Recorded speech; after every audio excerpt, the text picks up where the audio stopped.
All right. All right. We're fine. Okay.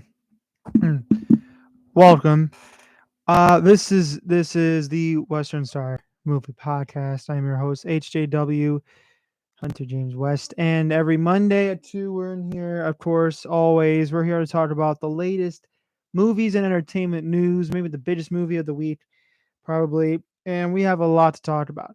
For one, the actor strike is over, so thank God for that. Also, the Marvels came out with drastically low expectations. Actually, it already had low expectations, but then suffered even more drastic results. We'll get into that also. And just talk about the Marvels in general. And also, we have two movies to review. One that I've been excited for, Wingwoman on Netflix, and the other one is Reptile. I finally got to catch Reptile. Also, the December movies that will be coming and all that stuff. If you can hear me in the other rooms, welcome. If you want to tune in, your enjoyment, whatever. So let's get into it. Let's get into it with the major topic at hand. Of course, that is the Marvels. It was directed by Nia DaCosta and is the 33rd Marvel film to come out. It is incredible that a movie franchise like the MCU can have 33 movies. Some of them are not good, but some of them are fun. Some of them are great. Majority of them are great. And this is a sequel to Captain Marvel, a movie that on first viewing I didn't really enjoy. But I wouldn't say it's a bad movie. I think in terms of MCU standards, it's really not that good. But in this movie, we finally bring back Kamala Khan, Miss Marvel, and Monica Rambeau. Dot Professor Marvel. I don't know. They do a lot of names in that movie, but whatever. So in this movie, they entangle their powers, and a villain has the ability to do that. And now they have to stop this villain from conquering their worlds in hopes of defeating and hopefully setting up more things in the MCU. Obviously, there's a lot of debate going on with this movie. A lot of people have been trying to turn it off with Captain Marvel because, well, the first movie was admittedly a box office success. It actually was the biggest movie for an opening ever directed by a female director until Barbie came out, and it made $1 billion. So there's really no excuse for saying like, well, Captain Marvel was bound to fail. It actually wasn't. It made over $1 billion, and while I would say it's a entertaining movie, but a movie that could have been so much better, I do feel like a lot of people hated the film. In terms of a Marvel film, it doesn't even come close to anything. It's one of the weakest Marvel films. But as a normal film, it's not too terribly bad. Now we have a sequel, and I was a little bit disappointed with the first movie, so I was actually excited for this movie because I actually know Nia DaCosta, director of Candyman, actually a really good movie. Not as great as I thought it was going to be, but a really interesting movie. The trailers heavily inclined that they were going to switch their powers a lot, which would have been a great kind of story point into that as well. I walked out of here very disappointed, even more so than I thought the first one. This movie does a lot of things wrong and very little right, and it's kind of weird. Here are some of the pauses that I'll get into right away talking about this movie. For ones, I think that if you've watched Miss Marvel, you and WandaVision, which also is another thing. You have to make sure you watch WandaVision and Miss Marvel before you go into this movie because if you don't really do that, you're not going to know who these characters are. You're going to be like, wait, who are these people? Or if you just haven't been watching Disney Plus shows, or if you watched Miss Marvel, but then you stopped watching because the show was kind of bad, then you kind of know, like, you don't really like, well, how do we get here? So here are the pauses. Like Miss Marvel, Iman Vellani as Kamala Khan is terrific. She is absolutely the saving grace of this movie. She brings the charisma. She's kind of like a Marvel fan in a Marvel movie. She is by far the most likable character, the most sympathetic character. She brings the most charisma, energy because she's just having fun. It feels like she's having fun in the movie Yet the movie doesn't really want us to have fun, or it really doesn't treat its audience like fun. Also, I think that it's definitely directed better than the first movie.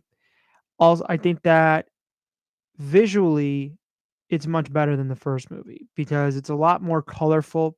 There's a lot there's a lot of dark, like gray vibes with the first Captain Marvel movie, especially when it comes to the action sequences. And I think that this movie does a better job. Also, I think that the chemistry between the three main leads is really strong. And that's really the main strength of this movie is that if the three main leads did not work at all, then I think the movie would have failed colossal, like bad, because these three main leads help carry this movie. The jokes that are between them, they're hilarious, they're funny, and they're good. But I gotta be honest, I found this movie honestly not good and pretty bad at sometimes. Because there's a lot of things that they do here that are wrong and don't really add up. This is a homework movie, meaning that if you haven't watched Miss Marvel or WandaVision on Disney Plus, then you have no idea what is happening and why these powers are being entangled. You may watch the movie and think, "Oh, well, actually, she just touches like this weird CGI air thing, and then it immediately switches her powers." Well, not really, because at the end of Miss Marvel, the final episode, you see Captain Marvel touch her thing on her arm, and she immediately is transported, and Captain Marvel shows up. They do show that scene in this movie, and it plays for comedy. But that's really not the main story point of this film, which again I think is a major missed opportunity. It could have been really cool to see how these characters use their powers. There's a lot of issues just really with the writing. This is one of the worst written Marvel films. I would say it's honestly, I think it might be the worst written Marvel film besides Thor: Love and Thunder, which was just full of nonsensical jokes and just stuff that didn't really work. I think with the jokes in this movie, some of them did work, but most of them are throwaway jokes that are kind of repetition and they repeat themselves over and over again. And the movie just doesn't know when to stop. Also, it has no style, which is sad because you look at a film like the Avengers movies and the last two Captain America films and the way the Russo brothers style was. And then you look at something like James Gunn with the Guardians movies, even something like John Watts with his Spider-Man films. I couldn't tell who directed this movie. This felt like a normal man or woman directing a Marvel film, which was the same problem that I had with the first movie because I didn't know who the directors were. I never knew of their names. But Nia DaCosta is one that I do know of, and I was hoping that her style would be in this movie. There's really no style. It's just a bunch of normal Marvel sequences, bad guy fights good guy, action, comedy, writing, and stuff. There really is no visual style to this movie. Like I said, visually it's much better, but there's a sequence involving a flying scene that had some of the worst green screen I could ever see for a Marvel film. It looked really bad. Um, and speaking of action, there's very little that I thought worked. Like the final fight was really well executed. Actually, no, not even well executed. The fight before the final fight, which I thought was going to be the final fight, was actually well executed, and I thought was the best part of the film. It involves a planet that we'll get into later in negatives, but that was good. The final boss was absolutely weak. Like the final fight between the villain, Captain Marvel, and the other two characters, I thought was extremely weak, and it ends very quickly, which is something that I know Marvel doesn't do. But this movie decided, like, well, we're under 2 hours, which is another thing. This movie is ridiculously paced fast.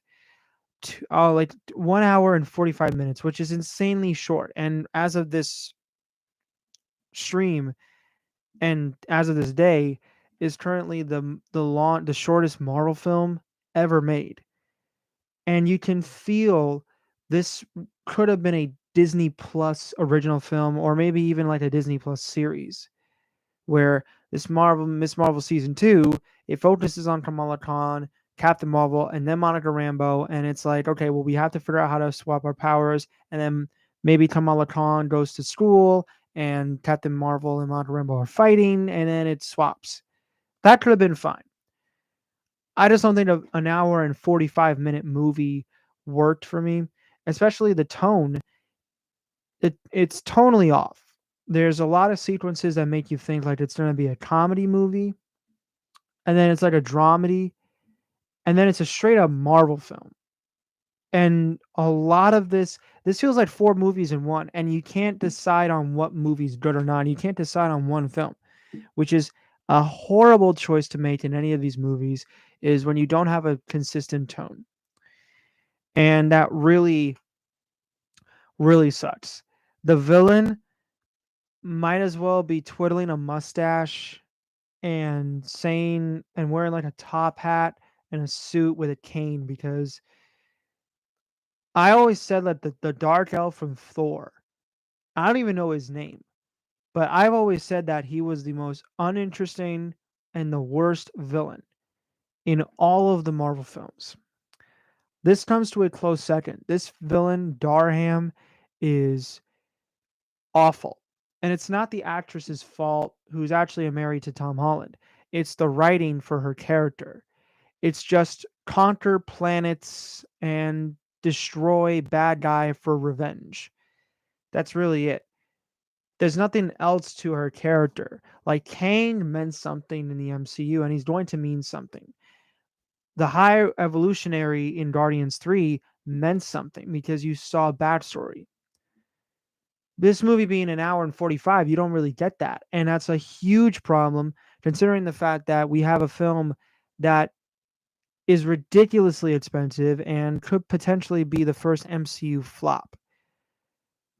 But I think the biggest problem that this movie has, that wasn't really a problem for the first Captain Marvel movie, is the fact that after watching it, and even to this day talking about it, the synopsis, I said, I don't even know what the movie's about. Like I said, like, oh, well, they get their powers entangled. Well, that's a gimmick. The real plot of this movie is figuring out what the hell is going on, because it feels like a bunch of sequences that are set up by a sequel. This movie feels like a third installment, where the second installment has already happened and now this is set up. Or everything was set up and now we have a third movie. This feels like Captain Marvel 3, if we even get a Captain Marvel 3 anyway.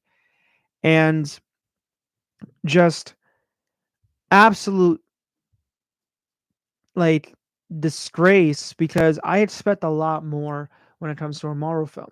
Like, I gave Quantumania a pass because, I mean, there were some entertaining moments and there was some cool ideas. It didn't stick the landing, but I thought it was fine. There's really none of that in Captain Marvel in the Marvels. It feels like a movie that was just bogged down by style and studio interference, and the fact that, listen, we're going to release this movie without the writers or the actors promoting their film. So there you go. Honestly, if you would have delayed this movie to May 3rd, 2024, which is originally what Deadpool 3 was going to do, but there's a whole Marvel shakeup because they have to work on production, and now Deadpool 3 is moved to July 26th. Move this movie to May 3rd. That way it would give a lot of people enough time to watch the Miss Marvel show and the WandaVision. And maybe people will be invested. As it stands, it just feels like a movie that was just put into theaters. And that's kind of sad. One last thing, and I know I don't tend to do this, but I feel like a lot of people also hate this movie because of Brie Larson. And that's not to hate. I think Brie Larson's talented. But sometimes when comments are said, they impact a film. Much like Rachel Zegler said about Snow White, how it may impact her film, how Ezra Miller did a lot of shady things and it impacted his movie, and how hopefully in the future, if Jonathan Majors isn't found guilty and how that impacts the other films moving forward, it does have a major like hit in your movie. So maybe there's a reason why a lot of people don't like these movies, these Captain Marvel films, is because of what Brie Larson says. I don't care. That's just a little nitpick. Is it a funny movie at times? Yes. Also, I just forgot to mention that. This movie has two of the most ridiculous scenes I've ever seen in a Marvel film. There's one scene that involves singing on the planet, which I did talk about, which was had an entertaining action sequence, but it involves singing where you have to sing if you want the people there to understand you. Because if you just talk normally, they're not going to understand you. And I just thought like it feels like it's MCU parody again. And then there's an instance with cats that I thought was ridiculous. There's even a song that plays that is from the musical Cats. So I don't know what they were thinking. There's a lot of off ideas that are in this movie. I do believe that Aman Vellani is fantastic. Kamala Khan steals the show. It's it's paced better, but not in a good way. I feel like there should have been like 40 minutes of extra movie in this film because overall it's a mess. Do think that there will be some people out there who enjoy the film? Absolutely. You know there's going to be some people out there that are like, "Well, you don't know what you're talking about. You never seen a Marvel film." As somebody who has watched all 33 Marvel films and Disney Plus shows, this feels like a weak attempt to make another film with a character that not a lot of people really like. And that's unfortunate. Captain Marvel is an interesting character, and I remember the first movie being highly anticipated. I mean, it made over $153 million. So I have no idea what they were thinking. I do think that they need to work harder and just don't keep making the same mistake. Don't keep making more of that. Make more movies like Guardians 3 or Shang-Chi or Spider-Man No Way Home, movies that are just good, that are not relying on fan service and anticipation. Make movies that are cool, that way people will want to go see them. Don't keep giving us more stuff like this. I'm going to give the Marvels a C minus. Again, it's entertaining at times, but it just didn't work for me. Speaking of didn't work, it didn't work in the box office. Apparently, this movie clocked in at $47 million, which, if I'm understanding correctly now, is officially the lowest opening for a Marvel film ever.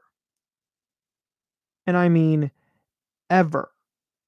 And once estimates go about, that number may go higher or lower. But as it stands, the Marvels has clocked in at $47 million, which is the lowest for a Marvel Cinematic Universe movie ever. And worldwide is at 110, which is also a bottom new low for the MCU. And a lot of this movie's blame can be one of many things. So let's see. Number one, and these are options. These are ideas that I think hurt the film entirely. Number one, simply put, the fact is that Captain Marvel was not a good movie to many people, and Miss Marvel didn't really connect with a lot of people at all. So maybe there's a reason why. And the two combined really couldn't get a lot. Number two is there really was no reason for this movie to be made, and they could have easily watched on Disney Plus. Number three, mediocre superhero fatigue. Just way too much mediocre superheroes this year. I mean, even from Blue Beetle, Quantumania, it just I don't know. Or it's superhero fatigue, that stuff. It can be either or. Mediocre superhero fatigue or superhero fatigue where there's just too much. Like we had Shazam, Quantumania, Guardians, The Flash, Spider-Verse, Blue Beetle, and now this. And we're getting Aquaman in December. There's a lot of superhero movies that came out in 2023, which could be one of the reasons why. But I think the biggest problem that I think Marvel has done is there's so much Marvel going on that I don't think a lot of people are really into it. Like the reason why there was like 500 Marvel things that came out in 2021 is because pandemic year. A lot of movies and shows were scheduled to come out that year and then it got delayed. So there's that. So there's just a lot of too much Marvel going on.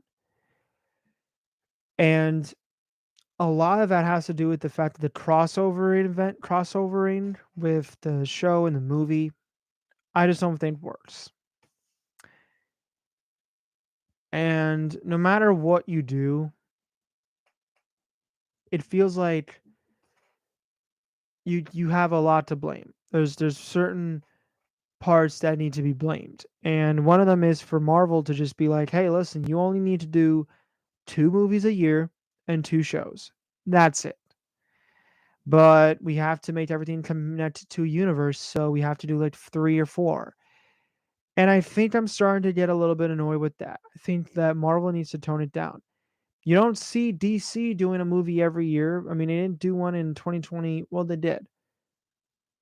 But they only had one DC movie in 2021.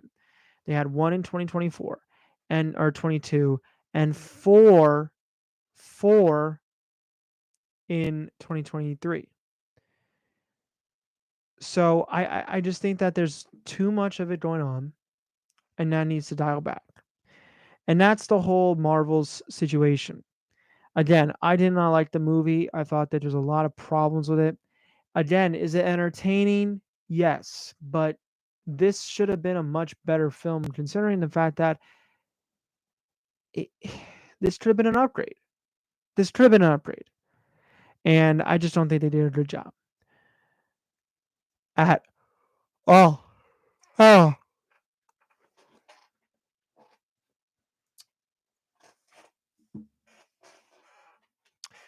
So, and they're still doing the. Oh, the Italian club is gone? Where is that?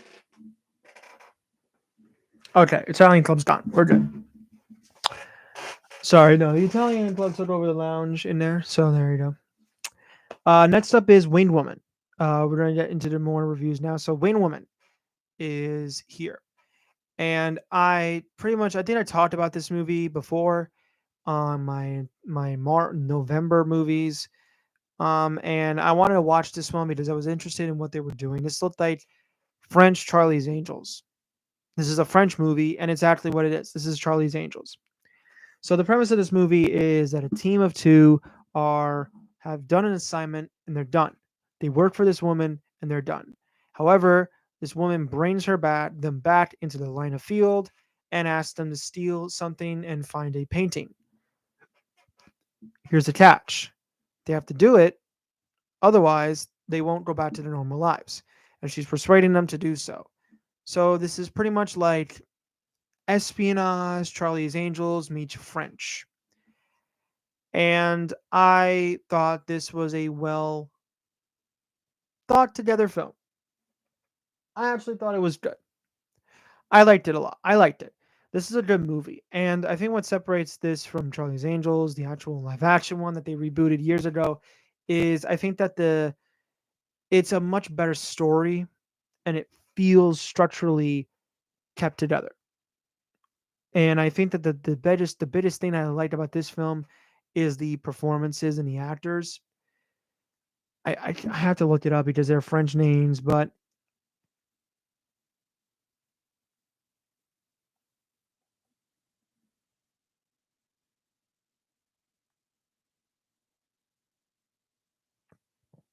But Melanie Laurent, who actually directed the movie herself, I thought was really good. She kind of plays the leader who is kind of like, listen, I don't want to go back into the field. We're done. I want to enjoy my vacation. And then she's like, okay, I'll help you out because her boss is about to kill somebody on the spot. And it's like, okay, I'll do it. She actually does a pretty good job directing, working the camera, writing, and does a fairly decent job of it. But I think the star of this movie is one of Adele. It's Sarchopoulos. It's Sarchopoulos. She is magnificent, and I would like to see her in another film. More films like her, because her action sequences and her character are easily the most entertaining. She is awesome, and she knows how to make a scene work. She really commands it well. She really knows how to make it pop and to be like, yes, you are watching me do business, and it helps. And I think that's really good. Manon Breach as Sam, I thought was pretty good as well. Felix Modi, Felipe Katarine, um, what is her name? Isabel Adjani as Moraine, who is kind of like the main head mistress of this whole corporation. She's the one that kind of brings the trio back. Well, actually, not the trio, the duo. The trio, Sam, she's kind of like a racer, and she's recruited. And there's a whole training montage of that, of her trying to be back. And I think that worked pretty well. The action sequences, like I said, they're pretty good. I think the problem that I have with this movie in particular really comes down to the fact that I think that the central villain, and I say villain like this because there really is no villain, but the central villain and like the bad guy element of this movie, I thought was insanely weak. It doesn't pop until like the last 10 minutes of the movie, when in reality it should appear midway through or maybe like in the first third of the film to get you an idea of like, okay, this is what they're doing. They have to defeat this, and that's it. There's none of that in this movie, which makes me disappointed. The biggest problem I have with this movie is the ending. And if you've seen movies that commit to one thing, where this is the direction we're going, okay, you might not like it, and you might think that okay, they have to do this because they don't know a choice. They do a bit, or they go in a direction, and that direction happens, and so that's it. And then you wait till the end. There's like 5 minutes before the movie ends, and then they turn it around and do a cop out, and they just are like, nope, actually that direction we're pushing that aside. We're doing this one. And I'm just like, wait, so you didn't commit to your bit that you were doing? You didn't commit to the ending? That would have been an interesting idea to way to go out without spoiling the film. They do a cop out. And I just don't understand why. I don't know if it's direction purposes or the fact that she wanted to do this, but I feel like this is all on Melanie Laurent's shoulders. I still think the movie's good. I think that there's some action sequences that are great, some action sequences that are just like kind of okay, a very weak central villain, and an ending that I just felt was unsatisfying. Overall, again, I thought this was a pretty good film and one that I might watch again. I'm going to give Wingwoman a B. And the final review we're going to talk about is Reptile. This is another Netflix movie that stars Benicio del Toro, Alicia Silverstone, and Justin Timberlake. And in this movie, a murder happens in a retail home, and this detective has to figure out and crack the case while also dealing with a lot of things in her personal life. And this one will be quick because I don't really remember a lot about this movie, but I remember being entertained. It's an enjoyable film. Um, I wouldn't watch it again. It got me interested to see how the movie was progressively going, how it was going to end, and what they were going to do with the twists and turns. And I thought it was fine. I think it is an unsatisfying ending, though. I think that characters aren't just thrown in there to be characters and then just are taken out. I think that there's certain tonal issues and or pacing issues that really drag this movie down, and I think they just ruined the film overall. But I do have to admit, I did enjoy this movie more than I thought I was going to, and I thought, you know what, whatever. So this movie, you might, if you want to watch it, it's on Netflix right now. I'm gonna give Reptile B minus. All right, with that down. Hold on a minute. Let me just check my notifications on the YouTubes.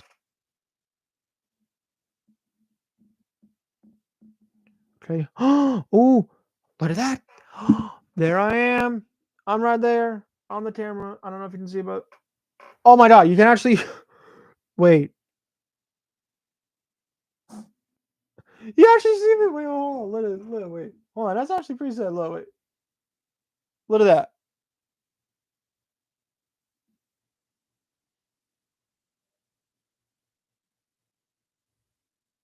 I don't know. I thought it would be like a good effect just to see myself through and through, whatever. But we have one more year left. One more year or one more month for the year in December. And already there's a lot of December movies that were supposed to come out that got pushed or are not coming out because the actor strike really pushed it hard. So, well, let me see if I have. Okay, I have it in here. So, obviously, there's some November movies that I have to watch. There's some October movies. There's two October movies I missed out on. Old Dads and Pain Hustlers. I'll watch them this week, and I'll watch the rest of them. This weekend, I am going to try to see Hunger Games, Next Goal Wins, and Thanksgiving. I might not see one of these, but I will see two. Wish, Leo, Napoleon, Family Switch, they're all next week. So there are 1, 2, 3, 4, 5, 6, 7, 8, 9, 10, 11, 12. 12 movies in December that I will hopefully be in the best and worst list of this year. So let's talk about these movies real quickly. And I'm going to say if I buy or sell, meaning I'm not interested in these October movies or December movies. So Silent Night. This is from director John Woo, who has made action movies in the past. Apparently, I've heard he has made some great action movies, but hasn't made a movie since then. And now he is back directing a movie. This is about a man who his son was killed after a drive-by shooting during Christmas, and he loses his voice. And this is apparently a no dialogue action movie. And what I've seen from the trailers is great. I like what they're doing. This is like a John Wick spinoff again. I don't really care if this is another John Wick spinoff. As long as it's a good action movie, then I'm down. So I'm going to buy. This is a buy movie. Next up, Leave the World Behind. I'm going to say buy. This is a neat, interesting psychological thriller that's about this family that's renting this home that is also interrupted by another family renting the same home, and then a cyber attack happens outside, and you don't really know what's going on. The mystery is intriguing. I am down for whatever happens in this movie. I am going to buy this movie. Next up, Wonka. Buy. I am interested to see what they have with this movie. Director of Paddington and Paul King, Timothy Chalamet. I'm excited for this movie, and hopefully it's good. Next up, Family Plan. I'm going to say sell. I didn't like the trailer that much, but it's Mark Wahlberg, action with a little bit of comedy. He's pretty much like this guy who was retired, who's now a family person, and he's brought back into this spy action type thing. It's on Apple TV Plus, so there's that. Next up is Chicken Run, Dawn of the Nugget. Sell. Or actually, you know what? Rent. Because part of me says it's a sequel way too late in the game, and it's a sequel that I don't think is necessary, but it looks good. Visually, animation's great. Artman does great animation, so I don't know. Aquaman and the Lost Kingdom, Rent. I'm going to say this again. I don't know how this movie is going to feel with early negative test reactions that have been out, that rumored negative test reactions, and then There's a whole Amber Heard case, and DC's have not been on a good roll recently with their box office. So if this movie does not crack $400 million, that is a problem this Christmas time. So you have to make $500 million. Ow! I just hit my funny bone. Rebel Moon, A Child of Fire, the new Zack Snyder Star Wars stylish movie on Netflix. Bye. This looks really cool. It's part 1 of 2, so hopefully it's good. Ferrari, bye. I am definitely interested in a Ferrari movie. I've heard from a friend of my dad's who went to the film festival to see Ferrari that this is a fantastic movie, and Penelope Cruz steals the show. I am down. Maestro, buy, or actually sell or rent. There's a lot of controversy with this movie because of how they depict Maestro. But Bradley Cooper, great director. It's on Netflix, December 20th. I am down to see him in this movie. The Color Purple, sell. I don't know the original Color Purple. Plus, Steven Spielberg's name is attached to this, so that's what got me interested. But I just don't know if this new version looks to be a good film. I don't know. It could shock me. This clearly is going for the Oscar type thing where they showed it at the end. Don't know what to expect. If it's way too long, I'm not seeing it. I'm sorry. If it's going to be way too long, I don't know. And it's a musical. So there you go. Migration, Cell. I don't know a lot about this movie, and I don't really care about this movie that much. But if it's good, I'll check it out. If it's mediocre, no. And then finally, The Boy is in the Boat. Cell. This is a direct movie directed by George Clooney. And I'm down to see what George Clooney does. This movie looks like a true story, based on a true story. It looks interesting. I am down to see whatever they have at all. So, with that said, I'm going to end the stream here because I have everything I needed to discuss. Thank you so much for watching this video. If you are, or the stream, if you want to know, every Monday at 2 o'clock, expect this movie knowledge to be reviewed for.